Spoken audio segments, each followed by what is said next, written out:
ধৈর্য মানে শুধু অপেক্ষা করা না। ধৈর্য হলো অপেক্ষার সময় নিজের ভিতরে আলো নিভে যেতে না দেওয়া। জীবনের সব উত্তর সঙ্গে সঙ্গে আসে না।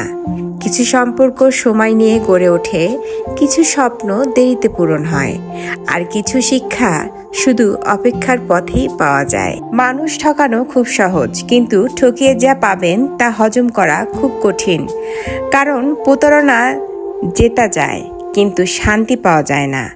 অন্যের চোখে জল আর ভাঙা বিশ্বাস একদিন না একদিন নিজের জীবনে ফিরে আসে। কাছেও দূরে সবাইকে আসসালামু আলাইকুম। কেমন আছেন আপনারা? নতুন একটি ব্লগ ভিডিও নিয়ে আমি জাহিনা স্বপ্না অনন্যা আবারও চলে এসেছি। যেহেতু আমি ব্লগ ভিডিওতে ইনফরমেশন প্রোভাইড করি, আজকেও কিছু ইনফরমেশন আপনাদেরকে দিব। আমি আমার ফেসবুক লাইভের অভিজ্ঞতা থেকে বলবো, নতুনদের উদ্দেশ্যে নিয়ে কথাগুলো বলবো। আপনারা কন্টেন্ট তৈরি করবেন, কন্টেন্ট তৈরি করা আপলোড করার পর অবশ্যই আধা ঘন্টা আগে এবং আধা ঘন্টা পর অ্যাক্টিভ থাকতে হবে। অ্যাক্টিভ থেকে আপনি কি করবেন? কমেন্ট করবেন।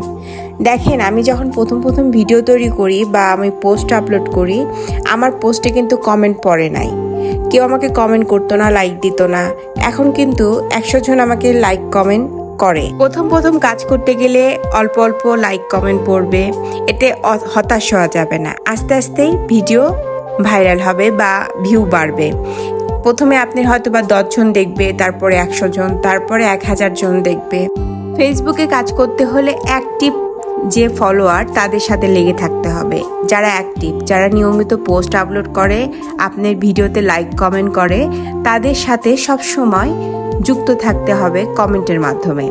আপনার গঠনমূলক কমেন্টের মাধ্যমে একে অপরের পাশে থাকতে হবে। অ্যাক্টিভ যারা থাকে তাদের সাথে অবশ্যই কমেন্টের মাধ্যমে আপনার অ্যাক্টিভ থাকতে হবে। যারা অ্যাক্টিভ ফলোয়ার তাদের সাথে অবশ্যই কমেন্টের মাধ্যমে থাকতে হবে। কারণ আপনি যখন পোস্ট করবেন, তখন পোস্টে যখন কমেন্ট পড়বে, তখন আপনার কমেন্টটাই হচ্ছে আপনার এঙ্গেজমেন্ট। আপনার পোস্টে যখন এঙ্গেজমেন্ট তৈরি হবে, তখন ফেসবুক অটোমেটিক আরও 10 জনের কাছে আপনার ভিডিও বা পোস্ট প্রোভাইড করবে। তো এই জন্যে ফেসবুকে অ্যাক্টিভ ফলোয়ারের খুব প্রয়োজন। এখন বলি, আমি অ্যাক্টিভ এবং আমার পরিবারে যতগুলো কমেন্ট করে তারা প্রতিটা মানুষই অ্যাক্টিভ আমি মনে করি। এবং প্রত্যেকজনের সাথে আপনাদেরকে বলবো, আমাকে একটা গঠনমূলক কমেন্ট করবেন এবং প্রত্যেকজনের সাথে রিপ্লাই কমেন্ট করবেন।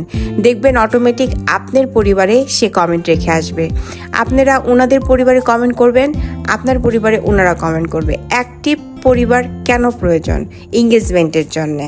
এঙ্গেজমেন্ট ভালো রাখতে হলে অবশ্যই আপনাকে অ্যাক্টিভ পরিবারের সাথে থাকতে হবে।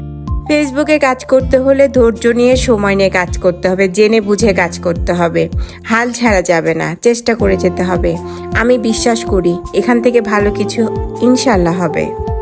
আমার ভিডিওটা যদি ভালো লেগে থাকে গ্রুপে শেয়ার করে দিবেন এবং গঠনমূলক একটা কমেন্ট করে যাবেন। আমি কমেন্ট ধরে এবং শেয়ার আইকন ধরে আপনার পরিবারে যেও কমেন্ট রেখে আসবো এবং আপনার পোস্ট শেয়ার করে দিয়ে আসবো। সবার জন্য অনেক অনেক শুভকামনা। আসসালামু আলাইকুম সবাইকে।